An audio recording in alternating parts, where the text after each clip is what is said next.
do. It is time for this amazingly talented woman, all on her own. I mean, look, Rose-Mary aside, she's your mom, but you are a talent show. Yes. Okay. And you need to hear. So let's bring Jill up. Okay.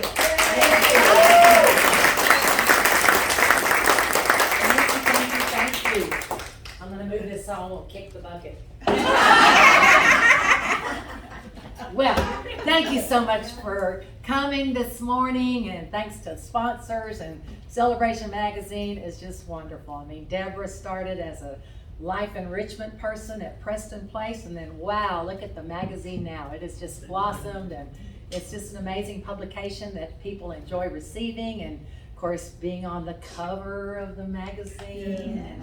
Yes, so much fun to be able to do that. But yes, how many times have I been asked since January 21st, how's your mother? How's your mother? How's your mother? How's your mother? Well, on January 21st, Mother had what I refer to as a double header.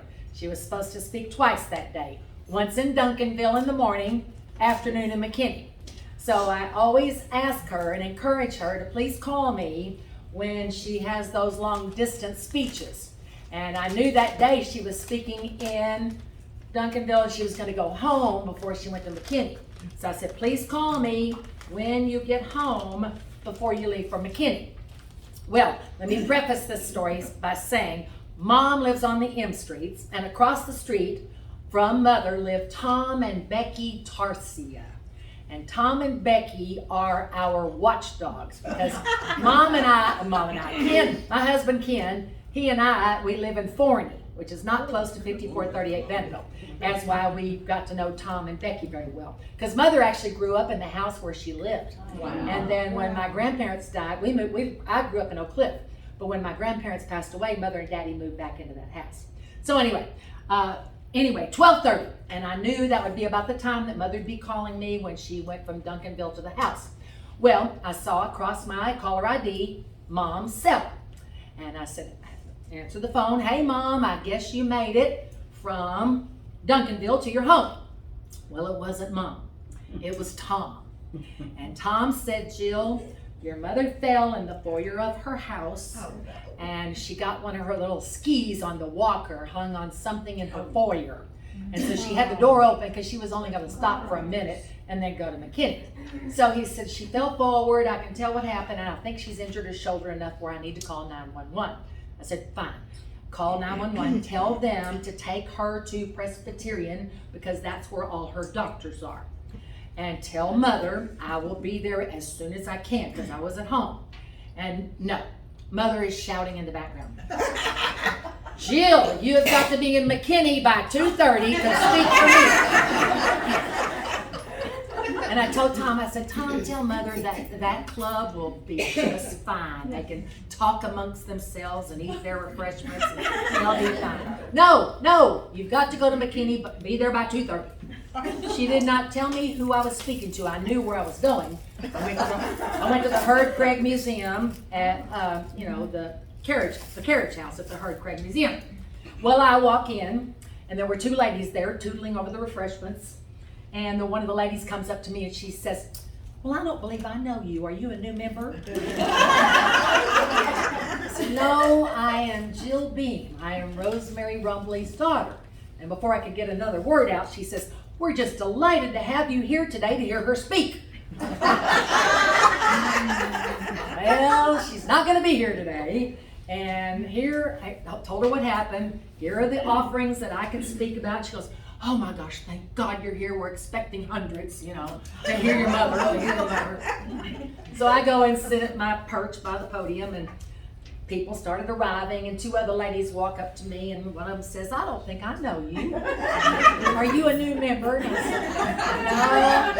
said, no, I'm Jill Beam. I'm Rose-Mary Rumbley's daughter. She said, oh, we're so glad you're here today to hear her speak. And then before I could get a word out edgewise, the lady with her said, the only reason I'm here today is to hear your mother. Welcome to McKinney. So I drove to Presbyterian ER, which is not an expeditious time in ER. She was still there, you know, and what happened, she had dislocated her right shoulder. Doctor put her asleep, got it back into place. So, 2 nights at Presbyterian. Now, rehab, where are we going? Well, last April, I retired from C.C. Young Senior Living, where I was the wellness director. So her insurance paid for her to go to C.C. Young. So yay, we have an in. So we get to C.C. Young. We're there 2 weeks, time for discharge. Her doctor says, Mrs. Rumbley, I don't think it's gonna be safe for you to go home right now, so where are you gonna go? Oh, I'm gonna go live with my daughter and son-in-law.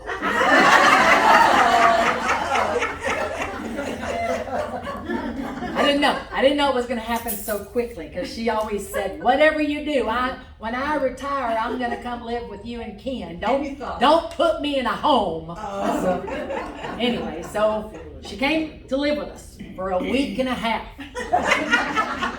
Because one early morning at 3 a.m., we were asleep and we hear this thud and a scream.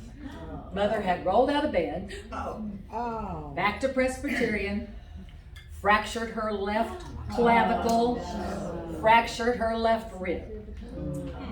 2 nights in Presbyterian, back to C.C. Young. In C.C. Young for 2 weeks, about time for discharge. And I said, now, Mother, we're going to have a come to Jesus meeting. Because you are more than welcome to come and live with us. But let's think about where we live. We live far out in Forney, and I don't wish Highway 80 on anyone. And I said, you're always driving, and it's just not a safe place to live. So where would be plan B? She says, well, I guess if I had to choose a place, I would choose the Tradition at Greenville and Lovers. Well, Jonathan Perlman, the CFO there, he loves Mother. He uses Mother for a lot of stuff. So, we're at the Tradition. Then the next question, assisted or independent? So she's an assistant because she needs help, you know. From here up, she can still talk 2 hours about a postage stamp and make it hilarious. From here down, she needs assistance. Well, the next question that I'm asked so often, will your mother continue to review? Well, Mother says she's living for 3 things. Celebration Magazine is one of them. On the last Friday of every month, she wants to do that. And hopefully, fingers crossed, she'll be the last speaker at the Rejabian Book Club series at the Highland Park United Methodist Church, Wednesday night, July 27th, 7 p.m. Because she's going to announce her retirement at that night. So fingers crossed she'll be there. Now the second thing, she attended North Dallas High School. And North Dallas High School is celebrating 100 years. And 2 years ago, the gentleman who's over the celebration called Mother and said, Mrs. Rumbley, we want you to be the MC for the celebration of North Dallas High School 100 years. And Mother says, you do realize that in October 2022, I will be 90 years old. And he says, yes, please live until then. She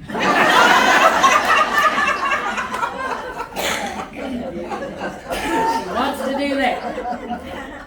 And then she loves performing in the Spectacular Follies. And of course, we were supposed to have it in September. COVID was rampant through the cast. So it's going to be in April 2023. In fact, we have some celebrities here in the audience who have always appeared in the Follies. Raise your hands. Celebrities, raise your hands. Yeah, Barbara and Cheryl. We're in a tap dancing group called Class Act, and my best friend from junior high and high school, Marcy Baker, she is a big member of the Follies. In fact, she's on the board, so she loves to do that. So it's going to be April 2023. I believe it's the 3rd weekend in April. And 27th through 30th. Okay, there you go. Thank you very much. Barbara would know because she's on the board too. So anyway, she wants to do that. She wants to do that because she loves that. You know, 5 years ago, I think, when we appeared together, Mother says, you know, they must have us. We're the comic relief. Because we performed together for 10 years together. And of course, 5 years ago when she came out, she said, hey, listen, we're going to do a song this year from the musical Annie Get Your Gun that Irving Berlin wrote. the lyrics for. And you know, the song is Anything You Can Do, I Can Do Better. Because she says, you're horning in on some of my book clubs that don't call me anymore. Anything you can do, I can do better. I can do anything better than you. No, you can't. Yes, I can. No, you can't. Yes, I can. No, you can't. Yes, I can. Yes, I can. But that was the first time she appeared on stage on a walker. She never appeared on stage on a walker. And she comes out on her walker. First thing she says, Jill, did you know that I'm the poster child for the WWW? Really, Mother? The World Wide Web? No! Women with walkers!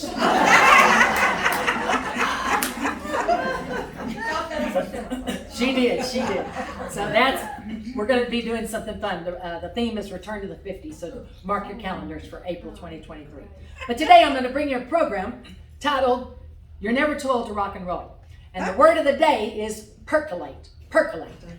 Now, when I retired from the City of Dallas Parks and Recreation Department after 28 years of serving as the gatekeeper of Dallas Parks, if you wanted to reserve a Dallas Park, by the way, there are 408, you had to go through the gatekeeper. Well, something else I always did for Dallas Parks, for my friends who retired from Dallas Parks, they always requested that I would write a parody about them, a parody. And so last April, when I retired from C.C. Young, I wrote my own parody. And it's to the song, I Will Survive. And it goes like this. At first I was afraid. I was petrified. Kept thinking, what will I do now since I've retired? Now I spent so many nights thinking, did I quit too soon? Now I worry, and this is why I croon. I'm sure there is a place where I can go with people to enjoy the same space. I like jazzercise and more. All I need is an open door where I can play and feel young like before. I'm gonna go right down the street to maybe Celebration Magazine spot where others meet. Old age, you're the one who tried to hurt me with some pain. I'm not gonna crumble. No, I'm too active and too vain. No, not I. I will survive. As long as I know how to live, I know I'll stay alive. I've got so much more to give. I've got so much more to live. I will survive. I will survive. It took all my strength not to fall apart, trying to continue every day to work my heart. I spent so many nights feeling sorry for myself, how I cried, but now I hold my head up high, because you see me, somebody new. I'm now that boomer who is looking for something to do. I want travel, games, and more, something to help ease my bore. I've got money. I'm ready to walk out my door. But now all I want is to entertain. Please help me now. I need something to work my brain. I won't crumble. I won't lay down and die. I will survive, and I have survived.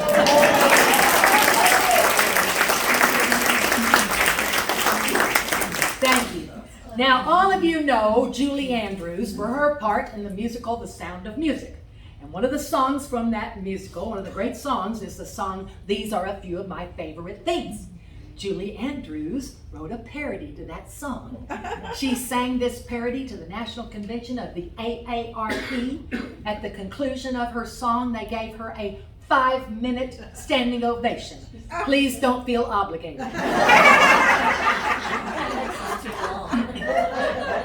Yeah, it takes too long to get up, right? So here's Julie Andrews' parody to the tune of These Are a Few of My Favorite Things. See how many of these things you might relate to as we age. Botox and nose drops and needles for knitting, walkers and handrails and new dental fittings, bundles of magazines tied up in strings. These are a few of my favorite things. Cadillacs and cataracts, hearing aids and glasses, Polydent and Fixodent and false teeth and glasses, pacemakers, golf carts, and porches with swings. These are a few of my favorite things. When the pipes leak, when the bones creak, when the knees go bad, I simply remember my favorite things, and then I don't feel so bad. Hot tea and crumpets and corn pads for bunions. No spicy hot food or food cooked with onions. Bathrobes and heating pads, hot meals they bring. These are a few of my favorite things. Back pain, confused brains, and no need for sinning. Thin bones and fractures and hair that is thinning. And we won't mention our short shrunken frames. When we remember our favorite things. When the joints ache, when the hips break, when the eyes grow dim. Then I remember the great life I had, and then I don't feel so bad.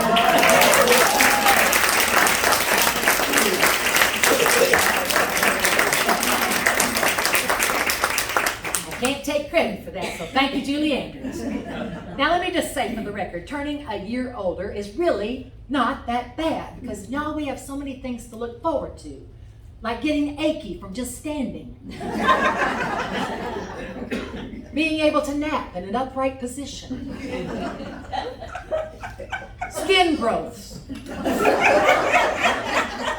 wrinkles, forgetting passwords, the ability to remove your own teeth, eating dinner at 3 o'clock in the afternoon,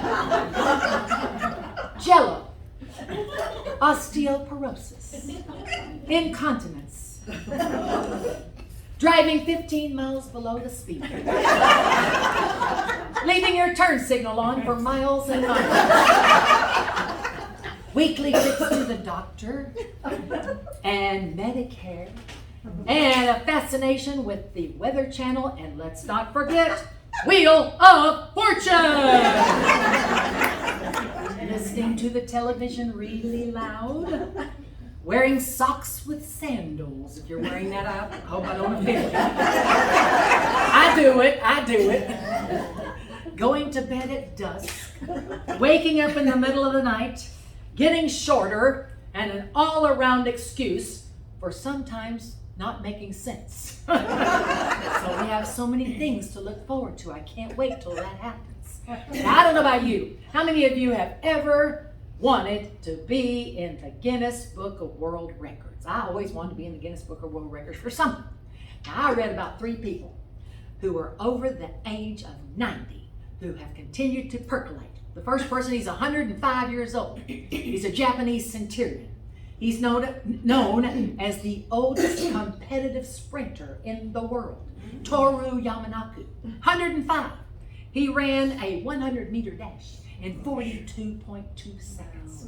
Continues to sprint, 105. Now, secondly, Johanna Quas, 97. Just watching her on the parallel bars makes my core hurt. She's the oldest gymnast in the world.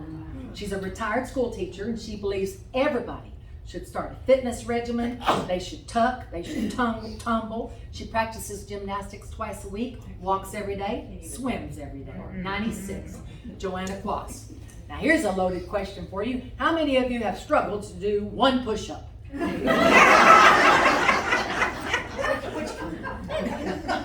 Fred Winter, when he turned 70 years old, he decided he was going to do 100 push-ups a day.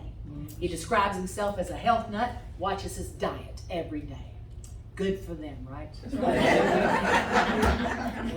Well, before we talk about other people who have continued to percolate, we're going to take a kind of a side street look at 4 specific things that happen to us as we age. First of all, we're going to talk about our hair.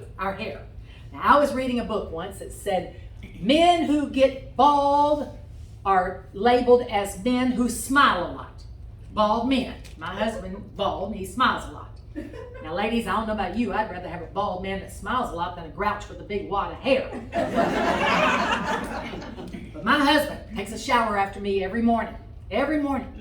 And he shows me the hair on the drain. I said, I know that's not yours, it's mine. But, as we age, we lose our hair. Now I want to talk about my mother, Rose-Mary Rumbley, and her hair. For 50 years, she was a flaming redhead. Right, Marcy? She was a redhead. And she taught at Dallas Baptist College, now university. She was head of speech and drama there for 12 years. She had red hair. She also drove a red International Harvester. And a lot of her students just said, Mrs. Rumbley, can we just call you Big Red? Sure, I don't care. Now, the reason Mother's hair was so beautifully colored red is she had the best hairdresser, who I started seeing too, who, his name was Ed. He colored Mother's hair red. He colored mine blonde. It was a great time to go there to converse and, have refreshments and just talk. It was a social day. Spent all day. Ed, we loved Ed. Well, one day Mother called the salon and she said, I'm calling to make an appointment to have our hair colored with Ed. And the receptionist says, Rose-Mary, I hate to tell you this, but Ed is dead. And my mother says, oh my gosh, he's died with my formula. You ladies know what I'm talking about. He died with our formula.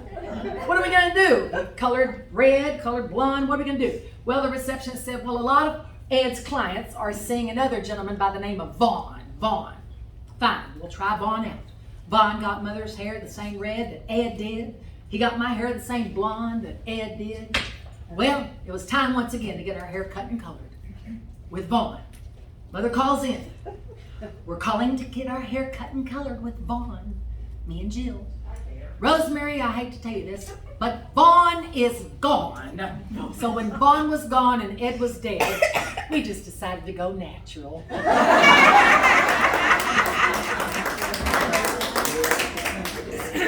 Well, now let's talk about our eyes. Now, eyeglasses were created by the Chinese. When Marco Polo founded the Chinese in the 1300s, he was in shock because they could see. They all wore glasses. And what the Chinese did was they had sand that they ground into a lens and magnified it, and they were able to see. All the Chinese are wearing glasses. And we also know the Chinese for other things. If you're to turn over a teacup, what does it say? Made in China. We love Chinese teas. We love Chinese spices. We don't love COVID, but we won't go there. But Ben Franklin was the first person in the world to ever wear bifocals. Now, I'm going to refer to Ben Franklin later on in my presentation, but aren't you glad you learned that? Now, let's talk about our teeth. Now, I read that the way your teeth are, it's inherited. My mother has the best teeth, no cavities. My brother has the best teeth, no cavities. My father was always running to the dentist. I was always running to the dentist, so I obviously inherited my father's teeth. Now, my mother and I, speaking of teeth, we had a very close friend by the name of Virgie Meredith. And Virgie Meredith died at 101 years old. Now, Virgie was always calling Mother and I to go to parties with her. And she called us when she turned 100 because she said a friend of hers is going to give her a swimming pool party. 100. She calls Mother. Rose-Mary, I want you and Jill to go to a swimming pool party to celebrate my 100th birthday. And I'm going to come pick you up. 100. Okay. Fine. She picks us up. We get to this beautiful house, gorgeous house. Get to the backyard where everybody's conversing around the pool. And Virgie migrates toward the pool. And she's talking to someone that she knows, and I'm talking to someone else, and Mother's talking. And I noticed out of the corner of my eye, Virgie was getting just a little bit close to the edge of the pool. Oh, no. So I started migrating toward her. Next thing I know, Virgie falls into the pool. Now, when someone 100 falls into a swimming pool, everybody's going to go to the edge of the pool. Well, there she was, coming up. Bubbles. And I said, Virgie, oh my gosh, are you okay? What's the first thing you thought of as you were coming to the surface of the water? She said, I said to myself, Self, keep your mouth shut so your teeth won't go up before you do.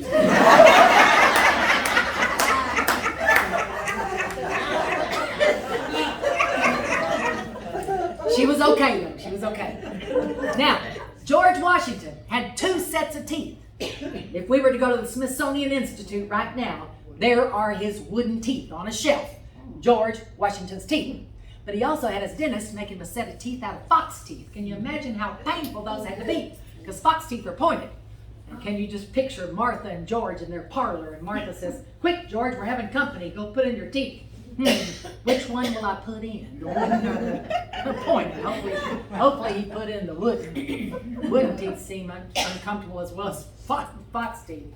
Well, now let's talk about our faces. Now, you know that you can change the way your face looks in an instant if you have a lot of money.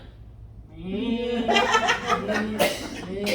can have all that. When I think about faces, I'm reminded of two people. The first person is my grandmother, my mother's mother, my Granny Brown. She stood 4'11", had hair past her bottom. She'd wear it up in little braids. Granny Brown, that was my mother's maiden name, German, from Round Top and Dime Box down there in the hill country. But I remember one day, and let me preface this by saying, first of all, I was 8 years old. And you know, when you're 8 years old, 7 or 8, you have no filter. Kind of like my mother at 89. She doesn't have a filter. Mother, you cannot say that anymore. Says I can say what I want to say. I'm going to be 90 in September. I know, but it's not politically correct. What does that mean? I don't care. Anyway, 8 years old. I go up to my granny and I said, Granny, why are you so wrinkled? And my grandmother said, honey, wrinkles denote character.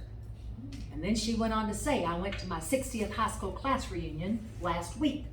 One of my old boyfriends came up to me and said, Amy, her name was Amy, why are you so wrinkled? Susie over there hardly has any wrinkles. My grandmother says, wrinkles denote character, and Susie never had any character.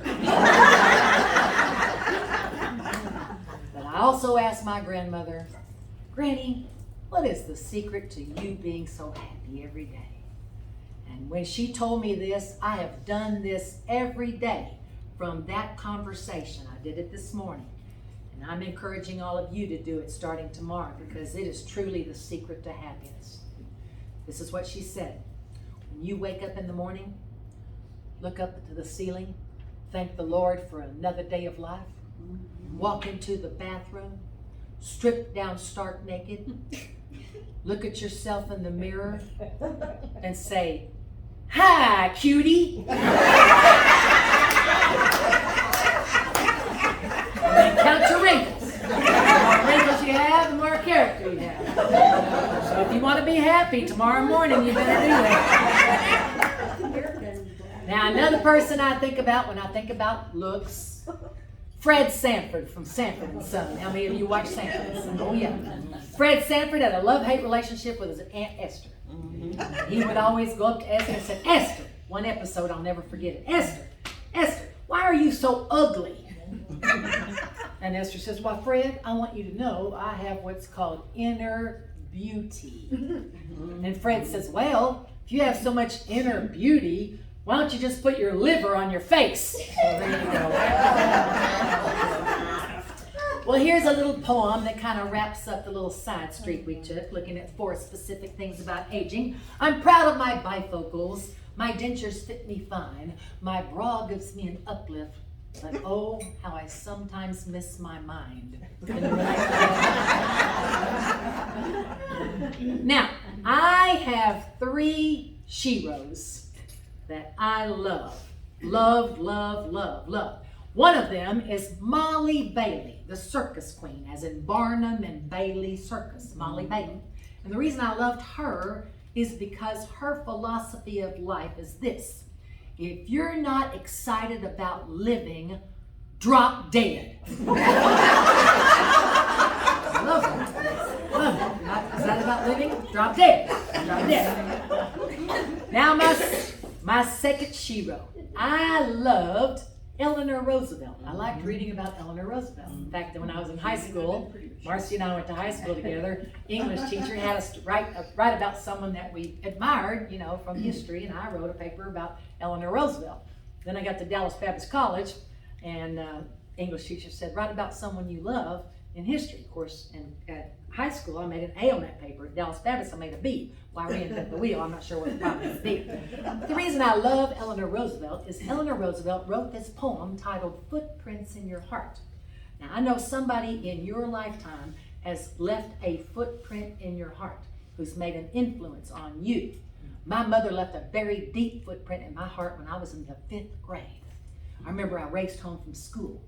I said, Mother, sign this permission slip, because tomorrow the girls get to see the film about sex. My mother said, sit down. You're fixing to have your sex education in 6 words, and you better heed every word. True story. This is what she said.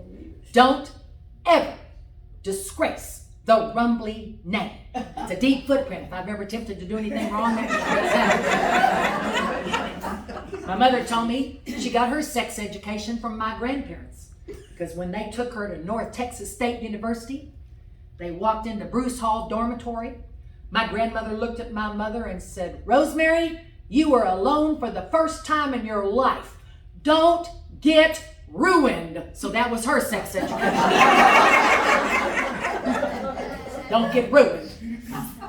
But anyway, Eleanor Roosevelt, footprints in your heart. Many people will walk in and out of your life, but only true friends will leave footprints in your heart. To handle yourself, use your head. To handle others, use your heart. Anger is only 1 letter short of the word danger. If someone betrays you once, it's his fault. But if he betrays you twice, it's your fault. Great minds discuss ideas. Average minds discuss events. Small minds discuss people. He who loses money loses much. He who loses a friend loses much more. But he who loses faith loses all. Beautiful young people are accidents of nature, but beautiful old people are works of art.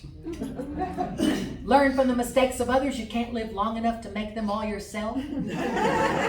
Friends, you and me, you brought another friend, and then there were 3. We started our group, our circle of friends, and like that circle, there's no beginning or end. Yesterday is history, tomorrow is a mystery, and today is a gift. And that's why it's called the present. Eleanor Roosevelt. Love that. Yeah, love that. Well, my third shero, how many of you ever watched the Beverly Hillbillies? Great. Irene Ryan. Irene Ryan was on Broadway at 77 years old in the musical Pippin. Now, what's Pippin about? Pippin's a little boy. He also is trying to find the secret to happiness. Now, Pippin's father is King Charlemagne. So he goes up to his father. Father, what do you feel like is the secret to happiness? King Charlemagne, what would he say? War, war. That's the secret to happiness, war. No, that's not the secret to happiness. He goes to his girlfriend. His girlfriend says, I'll tell you what the secret to happiness is. It's love, love. I love you, you love me, we're happy. Yeah, not the total package. Well, he goes to his grandmother. Grandmother, what is the secret to happiness? She says this. When you're as old as I, my dear, and I hope that you never are, you will woefully wonder why, my dear, through your cataracts and catarrh, you could squander away or sequester a drop of a precious year. But when your best days are yester, the rest are twice as dear. What good is a field on a fine summer night when you sit all alone in the weeds? Or a succulent pear with each juicy bite, you spit out your teeth with the seeds. Before it's too late, stop trying to wait for fortune and fame you're secure of. Because there's only one thing to be sure of, mate. There's nothing to be sure of. Here's a secret I've never told. Maybe you'll understand why. I believe if I refuse to grow old, I can stay young until I die. Now, I've known fears of 66 years, and I've had troubles by the score. But the only thing I'd trade it for is 67 more. And she sings this song. Oh, it's time to start living. Time to take a little from the world we're given. Time to take time, 'cause spring will turn to fall in just no time at all.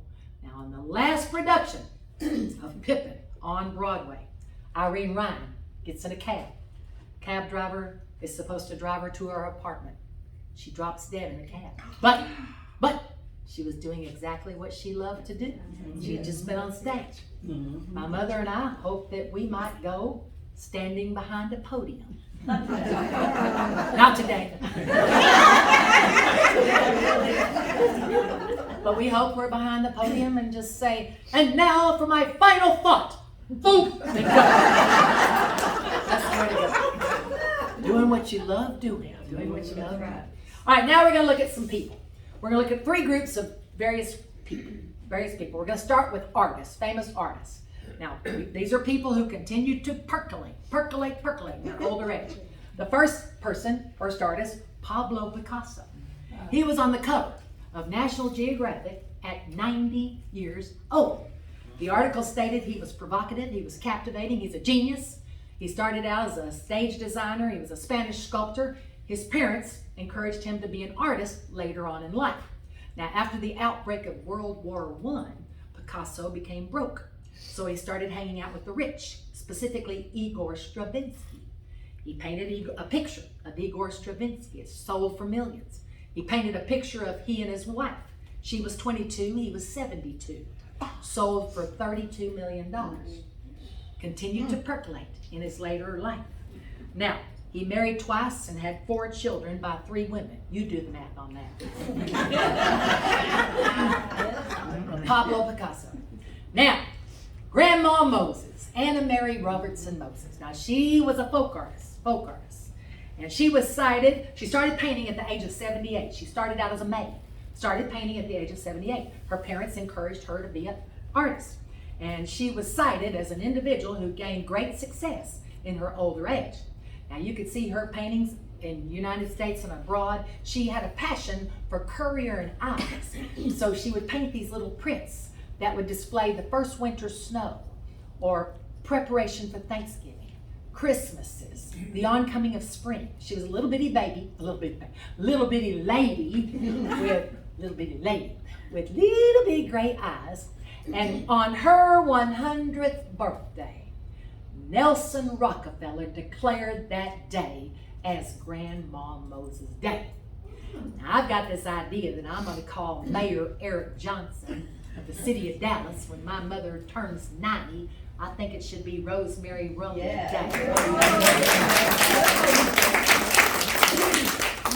Yes, but Grandma Moses, she married and had 10 children, and just like Picasso, her parents influenced her to be an artist. Now, the next artist, Georgia O'Keeffe, Western drawings. Now, she taught school at Amarillo High School. She taught school at Amarillo College. And she always lived in Santa Fe, Taos. She met Mabel Dodge Lujan, and she called the Amon Carter Museum because she wanted her paintings in the Amon Carter Museum. This was a long time ago, of course. The curator made a huge mistake because this is what she told her. I don't want your bone or skull pictures in my museum. What a mistake, right? Yeah, what a mistake. So she made millions. And she lived longer than all her relatives did. So she gave all her millions to her yard man. And in 1996, the United States Postal Service put a picture of Georgia O'Keeffe on a stamp. I don't think I can get Mother's picture on a stamp. I guess we'll see. Hey, nothing ventured, nothing gained, right? Well, now let's switch gears. We had artists, now we're going to go to actresses. My mother and I loved an actress that had the nerve to die last year at the age of 99. Her name's Carol Channing. Mother and I loved Carol Channing. And you know, Carol Channing appeared on Broadway in the musical Gentlemen Prefer Blondes. Here's the scene in Gentlemen Prefer Blondes. The French were bred to die for love. They delight in fighting duels, but I prefer a man who lives and gives expensive jewels. A kiss on the hand may be quite continental, but diamonds are a girl's best friend. A kiss may be grand, but it won't pay the rental on your humble flat. or help you at the automat. Men grow cold and girls grow old, and we all lose our charms in the end. But square cut or pear shaped, these rocks don't lose their shape. Diamonds are a girl's best friend.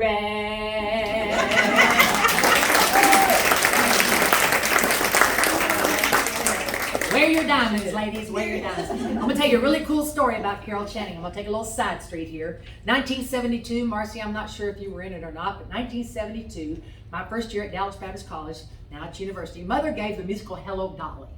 I was in that production. Were you in Hello, Dolly? No? Okay. Mother gave the production of Hello, Dolly. Of course, you know Carol Channing appeared in the musical Hello, Dolly on Broadway. Now, Mother was reading the paper, and she saw that Carol Channing was going to be at the Fairmont Hotel appearing at the Venetian. And so my mother came to school the next day and said, hey, listen, kiddos, I'm going to call down to the Fairmont Hotel to see if we can go see Carol Channing. I know we won't be able to see the show, but maybe we can just peer through the window and watch her walk from her room to the Venetian. Because I'd love to see her. I'd love to see her.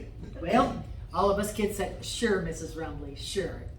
We'll see if that happens or not. Lo and behold, Mother calls down there. They transferred her call to Carol Channing's room. Man answers the phone. Mrs. Channing's room, how may I help you? You're going to think this is crazy, but my name's Rose-Mary Rumbley, and I'm the head of speech and drama at Dallas Baptist College. And I'm giving the musical Hello, Dolly. And I'd love for my cast to come down there to the Fairmont to watch Carol Channing just peer at her, stare at her, as she walks from her room to the Venetian. One moment, please. Comes back. Mrs. Channing wants your whole cast to come down to the Fairmont Hotel to see her in the Venetian room. Autographs and pictures afterwards. Wow. Yeah. So we got to do that, but wait, there's more. Opening night of Hello, Dolly at Dallas Baptist College. Mother gets a telegram from Carol Channing. Break a leg. What a wonderful. Yeah. Wonderful. Well, another actress. How many of you rushed home every night on Sunday to watch Murder, She Wrote?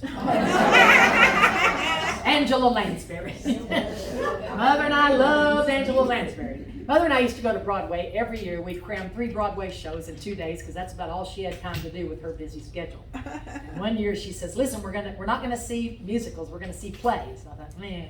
She goes, we're gonna go see Angela Lansbury, however. She's in a play called Deuce. Now, if you're a tennis player, deuce means you're tied and you got to win by 2. And what the play was about were 2 old tennis players bantering back and forth, talking about how scantily clad all the tennis players play on the court now. The critics said that was a flimsy excuse for a comedy. But we got to see Angela Lansbury. Now, Angela Lansbury also appeared in the musical Mame on Broadway. And during that musical, she has a best friend by the name of Vera Charles. And Mame and Vera Charles throughout the whole musical are always drinking martinis. But Mame is writing a book, and she has a patsy, I call her a patsy, or a helper who's helping to take dictation from Mame as she writes her book. Her name is Agnes. And here's one of the scenes. Mame says, Agnes, you've been taking dictation from me for weeks, and I can see it's evident you have not gotten the message of my book titled Live. And Agnes says, live? And Mame says, yes, live. Life is a banquet and most poor suckers are starving to death. And then she's pouring herself a martini and she says, here, Agnes, drink this. It'll make you feel better. I don't drink. Spirits do terrible things to me. Mame says, what's wrong with that? Agnes says, will it mix with Dr. Pepper? And Mame says, he'll love it. Have a drink. So, well, our third actress, Sarah Bernhardt. Believe it or not, my mother and I had a cat named Sarah Bernhardt. We did. We lived right behind Carter High School on 1833 Dolores Way, and we had a cat named Sarah Bernhardt. Now, Sarah Bernhardt was French. She refused to learn any language except French. She refused to perform anywhere except the Schubert Theaters in New York City. Now, Sarah Bernhardt, she was the queen of gestures and pose. She played in operettas, and she also played male roles. She was in Hamlet, but she too became broke. Decided to come to Dallas, Texas in the 1900s they pitched a tent. They were called the Twilight Operettas. It's where the band shell sits now at Fair Park. They were called the Twilight Operettas. So Sarah Bernhardt came to Dallas in the 1900s. My grandmother loved Sarah Bernhardt, so she wanted to go see her. Let me preface this story by saying the week prior to Sarah Bernhardt appearing under that tent at the Twilight Operettas, Nanette Fabre was supposed to appear 5 nights under that tent. And there Nanette Fabre was, singing at the top of her lungs underneath that white tent. Ooh, a June bug went down her cleavage. So she didn't stay in Dallas. I don't do June bugs. Of course there'd be a June bug. Well, here we are, Sarah Bernhardt, under the tent, appearing in the operetta, La Tosca. And Sarah Bernhardt is emoting out of a window. And in this scene, she's supposed to fall out of a window to land, of course, on a mattress that the stagehands had down there for her. Well, on this particular production where my grandmother was, someone removed the mattress. Oh, no. Someone removed it. Oh. Sarah Bernhardt fell, broke a leg, but she was broke. So she said, strap me to a gurney, the show must go on. So she went on. Kind of like my mother, the show must go on, right? The show has to go on. Now, Sarah Bernhardt, remember I said she was the queen of gestures and pose. She purchased her own coffin because she wanted to make sure that she was lying in her coffin the way she wanted to pose. Little story about my mother. My mother always appeared in the musical Oklahoma, always played the part of Aunt Eller at the Dallas Summer Musicals as well as the Casa Manana musicals. And if you're not familiar with that musical, the very first person you see on stage is Aunt Eller. There she is churning. Curly comes in. Oh, what a beautiful morning. Hey there, Aunt Eller. Well, Mother was in that musical so many times, she purchased her own churn. I said, Mother, when you go, that churn's going with you. Yeah. Now let's talk about some famous writers. Tom Wolfe, 86, wrote The Kingdom of Speech. And what that book is about, how mankind, or how apes are similar to mankind. Of course, mankind can speak, apes can't speak. There's some sort of similarity is what he was writing about. He also wrote the movie The Right Stuff. He wrote the script for The Right Stuff, which is about the project of NASA. Now, speaking of writing, everybody's always asking me, Jill, how can I get a copy of your mother's 9th book that she wrote, First Baptist Church, downtown Dallas, 150 years? Robert Jeffress, her pastor, asked Mother to write the history of First Baptist Church, downtown Dallas when it turned 150 years old. And the reason he asked Mother to do that is he says, Rose-Mary, you have known every pastor here at First Baptist Church, downtown Dallas. And he also said as a sidebar, please be very diplomatic when you write about one of those pastors. We won't go there. But people say, I've called half-price books, I've looked on Amazon, there is no copy of that book anywhere to be found. How do I get it? Robert Jeffress was sharp. The only way you can get a copy is if you join First Baptist Church downtown Dallas. So I just say, well, join the church and then withdraw your letter. You get a copy of it. Well, another writer that continued to percolate that died at 120 years old, Moses. He wrote 5 books in the Bible for the Jewish people. He wrote the 10 Commandments. He met God on Mount Sinai. My mother and I went to Mount Sinai. That was the hottest place I've ever been in my life. There's the burning bush with the red berries. No one can grow that anywhere except there by the Red Sea. And he died on Mount Nebo in Jordan at 120 years old. Still percolating, still writing for the Bible. Now, the last writer, I love this woman, Helen Hooven Santmeyer. 86. She wrote a book in a nursing home. And the book is titled, And the Ladies of the Club. And what this book is about are ladies who form clubs. It's this thick. Yes, it is. But a little synopsis, the men say, what are you ladies doing forming clubs? Men are only supposed to have clubs. Well, we're only studying Shakespeare. Well, that's okay. But Helen Hooven Sentner wrote a book in a nursing home, and the ladies of the club. Amazing. Continue to percolate. Now, Irving Berlin. As I mentioned, Mother and I sang that song that he wrote from the musical Annie, Get Your Gun, Anything You Can Do, I Can Do Better. But he was Jewish, and he wrote 2 songs for holidays. Jewish. One of them is In Your Easter Bonnet with all the frills upon it. And then he wrote, I'm dreaming of a white Christmas. Jewish, but continued to percolate in his old age, writing musicals, writing songs. He too was encouraged by his father to become a musician. Now, the next musician, Johann Sebastian Bach. That's how you have to say it. Bach. Now, Bach was Lutheran, had 20 children, had 2 wives. The next one was waiting in the wings to take over. Now, Bach was the father of Baroque. Everyone in the Bach family was named Johann Bach, but he was called Johann Sebastian Bach. Bach loved music as a child. His parents encouraged him to be a musician. Bach was known for playing for beer. So when I get through with this little ditty on my flute, I'll expect the beer. So now, please engage with me as we are sitting in Johann Sebastian Bach's parlor. And this is Minuet by Bach.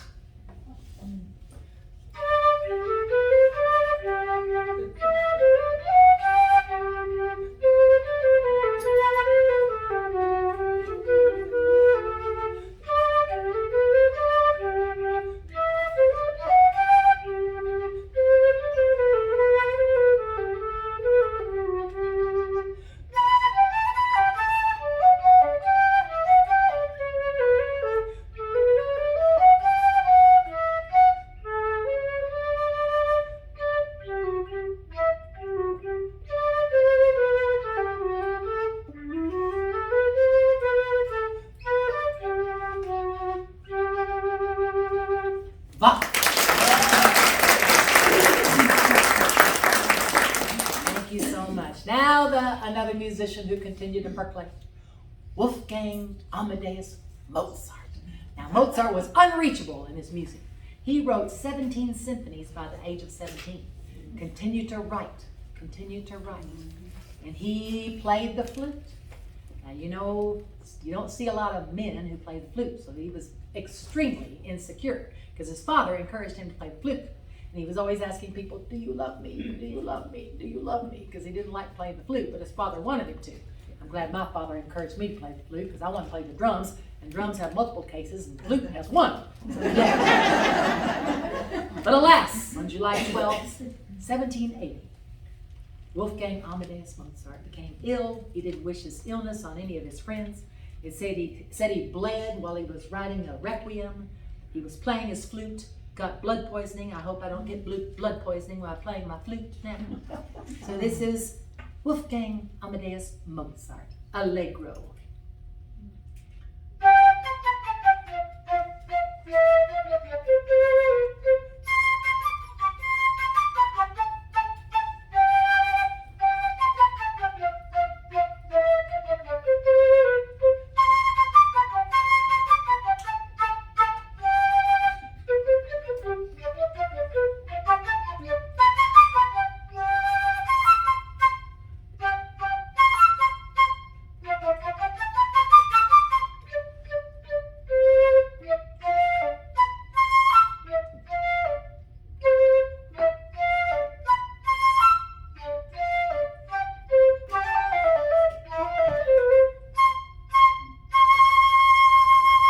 Mozart. Thank you so much. Now, you remember earlier I said Ben Franklin was the first person to ever wear bifocals, but Ben Franklin created 13 virtues, but he also created, of course, the lightning rod, but he's also famous for creating an instrument called an harmonica. Not a harmonica, but an harmonica. What's an harmonica? My mother and I went to go see this lady playing an harmonica. We got to see Ben Franklin's grave, got to see the harmonica. It's a long metal pole with glass bowls with the bottom cut out that spin on this pole, and the player wets her finger, and as the bowls spin, it plays a song. Now you too can play the harmonica. Get you a fancy wine glass, put it down, lick it, and go around the top and impress your friends. Look, I'm playing the harmonica. But he was known for 13 virtues. Number 1, temperance. Eat not to dullness, drink not to elevation. Number 2, silence. Avoid trifling conversation. My mother obviously did not read that particular virtue. Because when my husband met my mother for the first time, he says, Jill, I think your mother's been vaccinated with a Victrola needle. He bought her a t-shirt one Christmas and said, I'm talking and I can't shut up. True story. Order. Let everything have a place. Resolution. Resolve to perform what you ought. Perform without fail what you should resolve. Frugality. Make no expense but to do good for others as well as yourself. Industry. Lose no time. Always be engaged in something useful. Percolate. Percolate. Sincerity. Use no harmful deceit. Justice. Wrong nobody. Don't wrong anybody. Moderation. Avoid extremes. Cleanliness. He felt everybody needed to be clean. Tranquility. Be not disturbed at trifles. And finally, humility. He felt everybody needed to imitate Jesus Christ. Well, I just want to say, first of all, I encourage you to continue to percolate, percolate, percolate. Thank you for coming this morning. I'm honored by your presence, and I'm going to conclude with my philosophy of life. What good is sitting alone in a room? Life is a cabaret. It's like a Broadway musical with a lot of intermissions along the way. Life is not always easy. It has many ups and downs, but that's what keeps it interesting. In the Bible, Matthew 6:34 tells us to live each day for itself. In the movie Gran Torino, Clint Eastwood said, tomorrow is promised to no one. So climb aboard this red carpet ride that I call life. Live each moment as though it were your last.